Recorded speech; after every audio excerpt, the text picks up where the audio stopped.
Thanks for asking. I'm in a novel world, just got out of the Yandere female lead's bed. The system said I could go home after I redeemed the female lead. Turns out, it bailed on me first, leaving me alone to face the Yandere girlfriend who once wanted to kill me. Now she's making me breakfast, and even threatened to break my legs if I dared to leave. Joking, of course. Probably. I open my eyes to find myself standing in front of an unfamiliar villa. A mechanical voice immediately echoed in my mind. Welcome, host Chengamo, to the redemption system. Your mission is to heal Sun Wan, the Yandere female lead in Dark Knight Rose.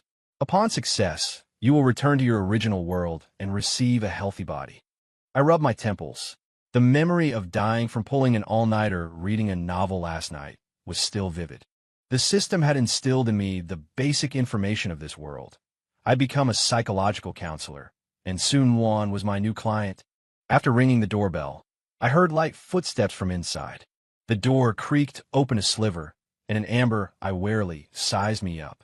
Miss Su, I'm Cheng Mo, the psychological counselor you scheduled. The door opened a bit wider, revealing her completely. Her chestnut hair, long and slightly curled, framed a face with skin so pale it was almost translucent, and her lips were a faint pink. She wore loose, white loungewear, looking frail and harmless, but I knew how dangerous the novel's version of her was. Come in. She turned and walked into the house, her voice as light as a feather. Tea or coffee? Tea will be fine, thank you. I followed her into the living room and immediately noticed several anomalies. All the curtains were drawn tightly shut. There were 7 identical glass cups on the coffee table, and the wall clock was stopped at 3:15. The novel mentioned this was the time her mother had left her. Sun Wan returned with the tea, her movements as elegant as if she were performing. She placed the teacup in front of me, then sat on the single sofa opposite, her legs neatly together and slanted to one side, like a well-behaved student. So, she tilted her head, looking at me. The Municipal Psychological Association sent you to treat me? I noticed the sneer that touched the corner of her lips when she said treat. I decided to be frank. To be honest, I came because I saw your advertisement seeking a psychological counselor. I'm very interested in special cases. This was the background identity the system had arranged for me. Sun Wan's eyes lit up slightly. My answer had clearly surprised her. Special cases? She repeated softly, her fingers unconsciously tracing her collarbone. Then what do you find so special about me, Dr. Chum? I looked directly into her eyes. I don't know. That's precisely what I want to find out. But first, could we perhaps open the curtains a little? Sunlight has a very good effect on regulating mood. Sun Wan's expression instantly turned cold. No. Why not? I don't like it. Her fingers began to twist the hem of her clothes, knuckles turning white. If you insist, you can leave now. I raised my hands in a gesture of surrender. Respecting the client's wishes is a fundamental principle. Let's change the subject. Do you have any hobbies? Over the next half hour, I learned that Sun Wan enjoyed baking, gardening, and puzzles.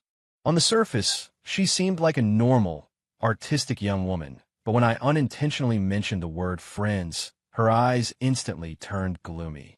Friends, they always leave, she said, staring at her fingernails. In the end, all that's left are mementos. A chill ran down my spine as I recalled Sun Wan's habit from the novel of keeping items from every betrayer. But the system had warned me not to directly mention the novel's plot, as it would disrupt the world's rules. At the end of our first consultation, Sun Wan saw me to the door. Just as I turned to say goodbye, she suddenly asked, Dar, Chung, will you suddenly disappear too? Sunlight slanted in through the crack in the door, illuminating half her face, the other side hidden in shadow. I looked at her eyes, filled with both expectation and fear, and answered softly, I won't. I promise. The system sneered in my mind. You promised too soon, host. Yandere's hate being deceived, most of all. Shut up. I hissed under my breath, then realized passers-by were giving me strange looks. The system emitted a gloating electronic tone in my head. The next morning at 7, I stood in front of Sun Wan's house, holding 2 bags of breakfast. No one answered the doorbell, so I directly entered the password the system had given me. The house was dim inside. Only a small light was on in the kitchen. Sun-won, wearing a nightgown, stood at the kitchen counter. Hearing the noise, she spun around abruptly, a fruit knife gripped in her hand. "It's me." I quickly raised the breakfast bags. Brought pan-fried buns and soy milk. Sun-won's eyes looked exceptionally large in the dim light. She slowly lowered the knife, her voice raspy from sleep. "What did you get in?" "Guess the password." "Your birthday." I lied, placing the breakfast on the dining table. "Eat it while it's hot." She watched me warily for a few seconds, then suddenly smiled. "Dr. Chung, is this professional harassment?" "Friendly gesture," I corrected, setting out the food containers myself. "I guess you hadn't eaten breakfast yet." Sun-won approached hesitantly, like a wary cat. She picked up a pan-fried bun and took a small bite, the juices dripping onto the corner of her mouth. I handed her a napkin. Her fingertips trembled slightly as she took it. "Why are you doing this?" she asked softly. "Because I want to," I shrugged. "The consultation times are too short. I want to understand you better." Sunlight gradually filtered in through the gap in the curtains, softening Sun-won's profile. She finished the last bite of her bun and suddenly said, "Don't come next week." "Why?" "I don't need." She searched for the right words. "This kind of relationship." I looked directly into her eyes. "Sun-won, accepting someone's kindness doesn't mean you owe them anything. It's just breakfast, not a contract." She shot up, the chair scraping harshly against the floor. "You don't understand. Everyone says that at first, but in the end, they always—" She stopped abruptly, her chest heaving. "Always leave." I finished her sentence softly. "I won't." Sun-won sneered. "Do you know what happened to the last person who said that?" My heart hammered, but I kept my expression calm. "Tell me." She stared at me for several seconds, then abruptly turned and walked towards the stairs. "Our consultation time is up, Dr. Chung. See you next week." For the next 3 weeks, I brought different breakfast to Sun-won's house every day. Sometimes it was Western-style pancakes and coffee. Other times, Chinese congee and pastries. Sun-won went from resisting to reluctant acceptance, and eventually to occasionally texting me in advance. "I'd like Xiaolong Bao tomorrow." On Wednesday of the 5th week, I had an urgent matter come up and couldn't deliver breakfast. That afternoon, I received a call from Sun-won. Her voice was ice cold. "Are you dead?"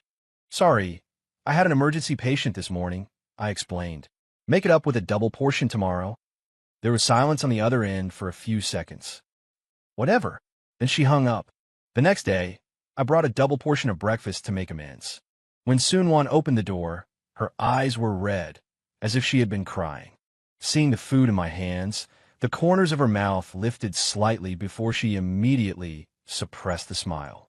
"I hate waiting," she mumbled, taking the breakfast bags. "It won't happen again," I promised, feeling something soften inside me. After 2 months of the breakfast offensive, my relationship with Sun-won had noticeably improved. She started allowing me to open the curtains part way, and even let me accompany her to trim the roses in the garden. "Why do you like roses?" One afternoon, I asked her, watching her deftly prune the excess branches. Sun-won didn't even look up, because they can protect themselves. Looking at the small scratches the thorns had left on her hands, I suddenly understood something. The novel mentioned that Sun-won's mother left home when she was 5, her father was an alcoholic, and the roses were her only friends in childhood. "Does it hurt?" I gently held her wrist. Sun-won paused for a moment, then shook her head. "I'm used to it." I took a bandage out of my pocket and carefully applied it for her. Her wrist was so slender it looked as if it could snap, her skin ice cold. After it was on, she didn't immediately pull her hand back, but quietly looked at me. "Chung Mo." She called me directly by my name for the first time. "Who exactly are you?" Sunlight dappled her face through the rose branches and leaves. I looked into her amber eyes, filled with confusion and a trace of vulnerability I had never seen before. "Someone who cares about you," I replied. Sun-won pulled her hand back and continued trimming the branches, but I noticed the tips of her ears were slightly red. That night, a heavy storm broke. I was lying in bed reading when the system suddenly alerted me. "Host, abnormal behavior detected in the target individual. Immediate check recommended." I immediately got up and looked out the window, discovering Sun-won in a raincoat, digging something in the garden. Curiosity drove me to sneak downstairs and follow her out into the rain. Sun-won dug a small hole under the rose bushes in a corner of the garden, took a small box out of her raincoat pocket and placed it inside. Just as she was about to fill the hole, a flash of lightning cut across the sky, and she abruptly looked up and saw me. "What are you doing?" I asked, walking closer. Sun Wan's face was deathly pale in the lightning's glare. "Go away." Instead of leaving, I crouched down and looked at the small box. Through the half-open lid, I saw a button and a photograph inside. "What's this?" I asked softly. Rainwater streamed down Sun Wan's cheeks, making it impossible to tell if it was rain or tears. Mementos. Mementos from after they left. I understood instantly. This was the betrayer's memento box mentioned in the novel. But the Sun Wan before me didn't look like a dangerous Yandere, more like a heartbroken child. "Can you tell me their stories?" I asked gently. Sun Wan stared at me for a long time before finally speaking. "The button belonged to my desk mate in elementary school. She said we'd be friends forever. Then she moved away and transferred schools. She pointed to the photo. This was my college roommate. She said she'd always be with me, but she blocked me after graduation." Her voice grew quieter and quieter. "Everyone is like that. They say they won't leave, but in the end they all go." My heart ached. I suddenly understood the root of her pathological behavior. Not innate madness, but a trauma response from being repeatedly abandoned. "I won't," I said, holding her cold hand. "I promise." Sun Wan violently snatched her hand back. "Don't say that," she almost shouted. "Every time I hear those words, in the end." I didn't say anything more, just silently helped her fill in the earth, then took her hand and led her back into the house. In the light of the porch, I saw she was trembling all over, rainwater dripping from the ends of her hair. "Go take a hot bath. Don't catch a cold." I handed her a towel. Sun Wan took the towel and suddenly said, "That box. I was originally planning to bury it." I looked at her in surprise. "I tried, but I couldn't do it." She looked down, her voice barely audible, just like, "Even though I know you'll leave too, I can't help but." She didn't finish before running upstairs. I stood there watching her retreating figure, a tightness in my chest. The system's voice sounded in my mind. "Redemption progress, 45%. Host is doing well." After discovering the secret of the memento box, Sun Wan's attitude towards me changed subtly. She no longer resisted my approach so much, even starting to show a certain dependence. One Saturday morning, I brought blueberry muffins, her favorite, to her place. Pushing the door open, I found a new puzzle table in the living room, bearing a half-finished picture of a starry sky. "New hobby?" I asked, putting down the breakfast. Sun Wan came out from the kitchen, holding 2 glasses of warm milk. "MHM started last night." She hesitated for a moment. "Do you want to join me?" I readily agreed. We sat on the carpet doing the puzzle. Sun Wan's movements were quick and precise. She was clearly good at this. Sunlight streamed through the half-drawn curtains onto the puzzle, making her profile look exceptionally soft in the light. "I often played with puzzles alone when I was little," she said suddenly. "Dad was never home." I put down a puzzle piece. "And your mom?" Sun Wan's hand paused, left. Her voice was frighteningly calm. "On my 5th birthday, my chest tightened, remembering the description in the novel. Little Sun Wan holding her birthday cake, waiting until late at night, only to be met by her father's drunken return and the cruel declaration, 'Mom isn't coming back.' "I'm so sorry," I said softly. Sun Wan shook her head. "It was a long time ago." She pointed to a corner of the puzzle. "This piece should go here." By noon, the puzzle was 2/3 complete. Sun Wan stretched languidly. As she moved, her collar slipped slightly, revealing a small rose tattoo on her collarbone. "When did you get that?" I asked curiously. Sun Wan subconsciously touched the tattoo.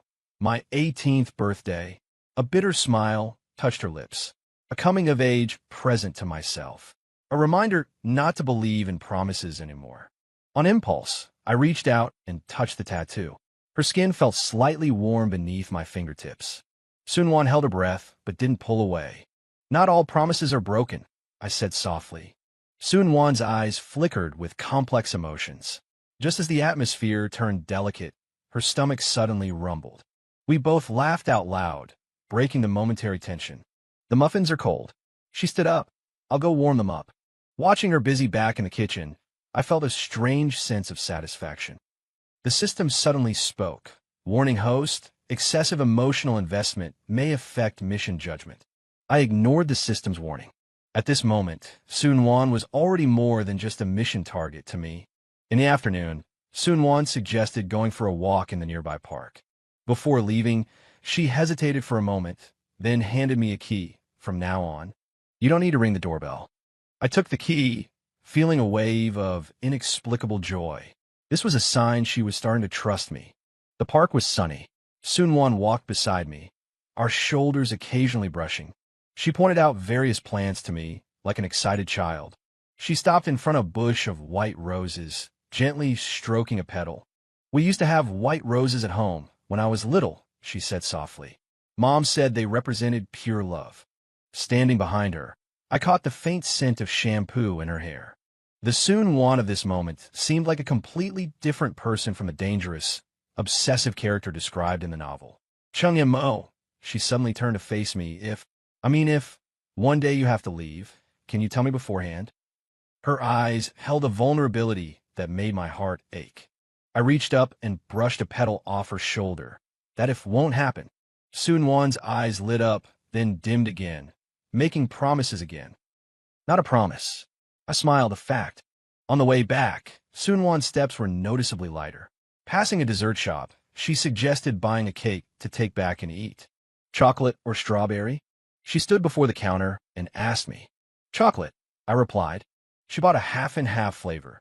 This way, we can both have what we like. That simple warmed my heart. The system displayed in my mind. Redemption progress 65%. Host, please be mindful of maintaining distance. I ignored the system's warning again. Watching Soon-won carefully cradling the cake box, I only wanted to protect this girl who had once been hurt by the world. As time went on, Soon-won's changes became more and more apparent. She started actively messaging me, sharing trivial daily matters. She would remind me to bring an umbrella on rainy days. She even began learning to cook, though the results were often disastrous. One weekend afternoon, I was organizing case files in my apartment when I suddenly received a call from Soon-won. Can you come over for a bit? Her voice sounded strange. I rushed to her place immediately and found her curled up on the sofa, her face pale. Several empty wine bottles and an old photograph were scattered on the coffee table. What's wrong? I sat down beside her and gently took her hand. Soon-won's hand was cold and trembling. Today is the day Mom left. She pointed to the photo, 20 years ago today. In the photo, a young woman was holding a little girl, standing in front of rose bushes, both smiling happily. I recognized it as a young Soon-won and her mother. Every year on this day, I can't control myself. Soon-won's voice was broken. I want to hurt myself or others. Only then did I notice she was clutching a small knife in her other hand. I gently pried her fingers open, took the knife away, and then pulled her into my arms. It's okay now. I stroked her back. I'm here. Soon-won trembled in my arms like a frightened little animal. After a long while, she calmed down but didn't leave my embrace. Before I would cut myself, she said, her voice muffled against my chest, or find someone to hurt. But today I just wanted to see you. Those words sent a surge of warmth through me. I cupped her face, wiping away the lingering tear stains. I'm so glad you called me. Soon-won's eyes were red, and the tip of her nose was pinkish, looking vulnerable and beautiful. She suddenly leaned in and brushed her lips against mine, then quickly pulled back, like a child who had done something wrong. I'm sorry, I didn't let her finish, lowering my head to kiss her. The kiss was gentle and restrained, yet it made my heart pound like thunder. When we parted, Soon-won's eyes were shining astonishingly bright. What does this mean? She asked in a small voice. It means... I gently caressed her cheek. I like you, Soon-won. Not the way a doctor likes a patient. Soon-won's eyelashes fluttered rapidly. Then she suddenly threw herself at me, burying her face in the hollow of my shoulder. I like you too, but I don't know how to like someone normally. I smiled and ruffled her hair. We can learn together. That evening, we snuggled on the sofa watching a movie. Soon-won leaned against me, her fingers unconsciously playing with the buttons on my shirt. Halfway through the movie, she suddenly said, Chung-mo, I want to try to stop collecting mementos. I looked at her in surprise. You mean? Those boxes in the garden. She bit her lower lip. I want to dig them up and throw them away. This was huge progress. I held her hand tightly. I'll do it with you. The next morning, we dug up 3 small boxes. Sunwon, trembling, opened them and took out the items one by one. A button, a photograph, a hairpin, each representing a painful memory of betrayal. Ready? I asked her, holding a lighter. Sunwon took a deep breath and nodded. We placed the items into the iron bucket and lit them, watching the flames consume the pains of the past. Sunwon gripped my hand tightly, tears sliding silently down her cheeks, but her gaze grew increasingly resolute. Goodbye, she whispered softly as the last item turned to ash. The system's voice sounded in my mind. Redemption progress 85%. Host is nearing mission completion. Logically, I should have been happy, but an inexplicable sense of loss surged within me. Completing the mission meant leaving, and right now, I couldn't imagine a life without Sunwon. As the redemption progress increased, the system began frequently reminding me to prepare for return to my original world. Every time I heard the reminder, my heart ached as if it were being tightly squeezed. Sunwon seemed to sense something was wrong with me. One evening, while we were cooking together in the kitchen, she suddenly turned off the stove and faced me. You've been distracted lately. She looked directly into my eyes. Did something happen? I avoided her gaze. It's nothing, just a bit tired from work. Sunwon didn't believe me. She grabbed my wrist. Chingamo, look at me. You promised you wouldn't lie to me. Looking at her worried eyes, my chest felt tight. The system warned in my head. Disclosure of the system's existence is prohibited. Violation will result in forced repatriation. I struggled to find the words, thinking about some things regarding the future. Sunwon's expression softened. Our future. The word sent a warmth through my heart. I nodded. Yes, ours. She seemed satisfied with the answer and turned the stove back on. That's good then. As long as we face it together, there's nothing to worry about. Watching her back as she hummed and stir-fried the vegetables, I was struck by a terrifying realization. I had fallen in love with her. Not as a mission target, but as a real person. That night, I tossed and turned to my apartment, unable to sleep. The system reminded me coldly. Redemption progress 90%. Host prepare for departure. What if I don't leave? I asked quietly. System will initiate forced repatriation. Target individual will revert to original state. The threat sent a chill down my spine. I couldn't imagine Sunwon reverting to that closed-off, unstable self, especially now that she had become so cheerful. Over the next few days, I deliberately reduced contact with Sunwon, hoping to slowly create distance and make the separation less painful. But this action clearly hurt her. On Friday night, Sunwon suddenly appeared at my apartment door, her eyes red and swollen, holding a familiar box. What is the meaning of this? Her voice trembled. Not replying to messages for 3 days, not answering calls. Are you trying to abandon me again? My heart nearly stopped as I looked at the box in her hands. It was a new memento box. Sunwon, it's not like that. I tried to explain. Then what is it? She practically screamed. You promised you wouldn't leave. You promised. Her breakdown cut me like a knife. I stepped forward, wanting to hold her, but she recoiled sharply, pulling a small knife from her pocket and pointing it at me. Don't come closer. Her voice was fragmented. I can't be deceived again. I can't. The blade glinted coldly under the light, but what scared me more was the madness resurfacing in her eyes. 3 months of effort were about to be destroyed. Sunwon, listen to me. I slowly raised my hands. I wasn't planning on leaving you. These past few days, I was just thinking about some things. What things are more important than me? She demanded, the knife tip trembling slightly. I took a deep breath, deciding to take a risk. If I tell you a secret, can you promise not to tell anyone?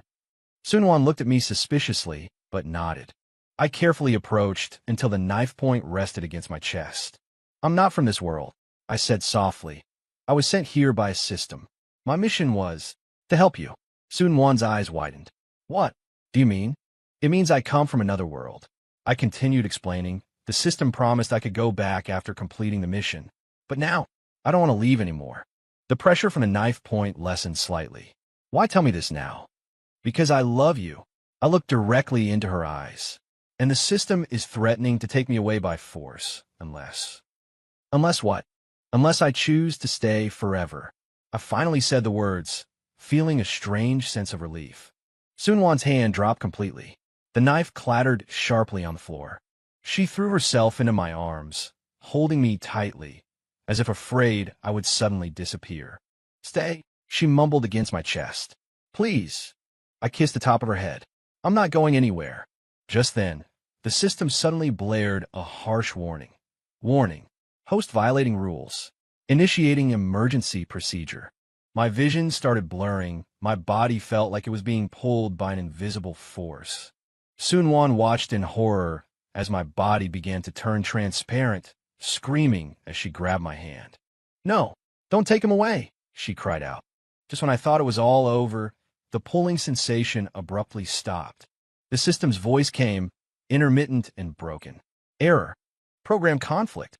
Host choice meets final redemption conditions. System unbinding. Chung-mo. Sunwon tremblingly caressed my face. Are you still here? I held her tightly. I'm here. I'm all right now. Clinging to each other, we collapsed onto the floor. Sunwon's tears soaked through my shirt. After a long time, she looked up, her eyes red. That system. Is it really gone? I checked within myself. My mind was completely silent. The system's voice was gone. I think so, I answered softly. Sunwon's expression grew complicated. So, you could have gone home. I cupped her face. This is my home, Sunwon. Home is wherever you are. Fresh tears welled in her eyes, but this time, accompanied by a smile. Our foreheads touched, breaths mingling. In the quiet of the night, we found our true belonging. Life after the system vanished was even better than I had imagined. Sunwon completely let down her guard, transforming from someone dangerously obsessive into a clingy girlfriend. One weekend morning, I was woken by a tickling sensation on my cheek. Opening my eyes, I saw Sunwon brushing my face with the tips of her hair, smiling like a child who had just pulled off a successful prank. Morning, she pecked my lips lightly. I made breakfast. I wrapped my arm around her waist and pulled her back into bed. Breakfast can wait. Sunwon giggled and struggled, but soon yielded to my kiss. Sunlight streamed through the curtains, making her skin glow like pearls in the morning light. Breakfast indeed waited until lunchtime. When we finally got up, the fried eggs and bacon were long cold, but who cared? In the afternoon, we decided to go grocery shopping. Sunwon pushed the cart while I was in charge of tossing snacks into it. Get the original flavored chips, she snatched a spicy packet from my hand. You ate those last time, and your stomach hurt all night. That was a month ago. I protested. Sunwon's gaze suddenly softened. I remember every time you felt unwell. Her fingers brushed my cheek. I remember everything about you. Words like that used to send a chill down my spine, but now they only warmed my heart. I deliberately teased her. Then what did I have for breakfast last Tuesday? Whole wheat toast with a boiled egg. You only drank half a glass of milk because you said it tasted a bit off, Sunwon answered without hesitation, then raised her eyebrows smugly. Want to keep going? I raised my hands in surrender, earning a triumphant smile from her. It suddenly started raining on the way home. Sunwon took a folding umbrella out of her bag. Pink, very small, barely enough for one person. I knew it would rain, she said proudly, shoving the umbrella into my hands. You take it. My hair doesn't mind getting wet. I looked at her carefully styled long chestnut hair, sighed, opened the umbrella, and held it over both our heads. Together. Sunwon's eyes lit up. She immediately pressed close to my side, her arm wrapping around my waist. We walked through the rain like conjoined twins. Her body heat radiated through the thin fabric of her clothes, chasing away the chill of the rainy day. Momo, halfway there, she suddenly called my name. I like this. Her voice was almost lost in the sound of the rain. I like you holding the umbrella for me, like walking home with you. I looked down at her. The rain had plastered her bangs to her forehead, and tiny water droplets clung to her eyelashes. In that moment, the once terrifyingly possessive female lead vanished, leaving only an ordinary girl happy about sharing an umbrella. I like it too, I said, and then, under her surprised gaze, I leaned down and kissed the top of her damp hair. Sunwon had recently become obsessed with baking. One weekend, a rich chocolate aroma drifted from the kitchen. I walked in to see her frantically piping cream onto a cake. Need help? I asked, leaning against the doorframe. Sunwon looked up, a smudge of flour on the tip of her nose. No, this is a surprise for you. I walked over laughing and wiped the flour off her nose with my finger. It's already a surprise. Did you blow up the kitchen? Indeed, the countertop was scattered with eggshells, flour, and chocolate stains, and there was unclean batter in the mixer bowl. Sunwon pouted and smeared a streak of cream across my face with her hand. People who mock the chef must be punished. I caught her wrist and licked the cream from her fingertip. The punishment is delicious. Sunwon's face instantly turned red. She turned back to decorating the cake, but the blush creeping up her ears betrayed her. I stood behind her, wrapping my arms around her waist, resting my chin on her shoulder as I watched her work. I can't concentrate like this. She protested softly, but didn't really pull away. I'm not doing anything, I said innocently, deliberately blowing air near her ear. Sunwon's hand trembled, and the cream squirted out crookedly. She turned to hit me, but I took the chance to kiss her. The kiss tasted sweet like chocolate, intoxicating.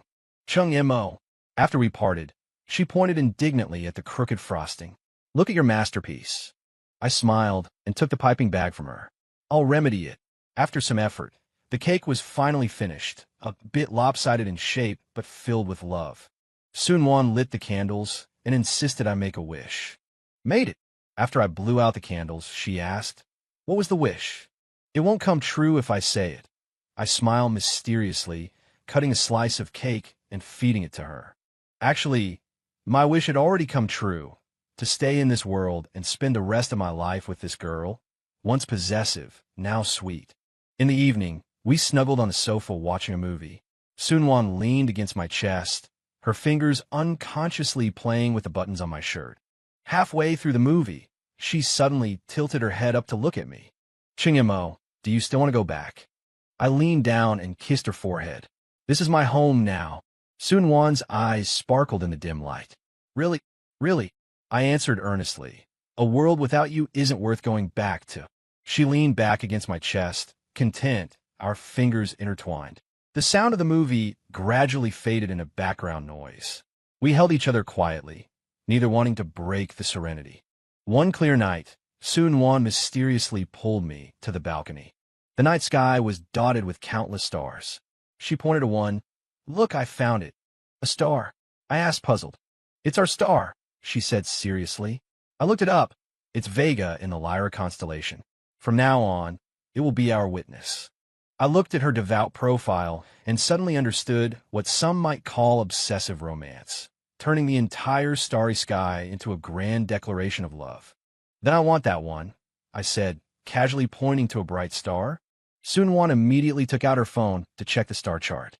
"That's Altair in the Aquila constellation."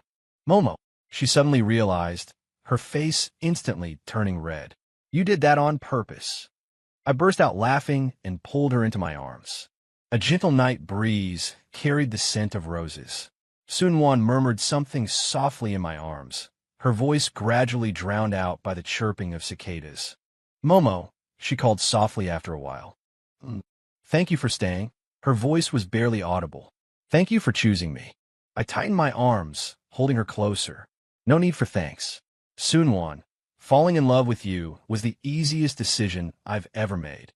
She looked up at me, her eyes sparkling in the starlight. "Even though I used to be like that, precisely because you were once that person, yet became who you are now." I gently caressed her cheek. "Your courage and your transformation made it impossible for me not to fall in love with you." Sunwon's eyes welled up.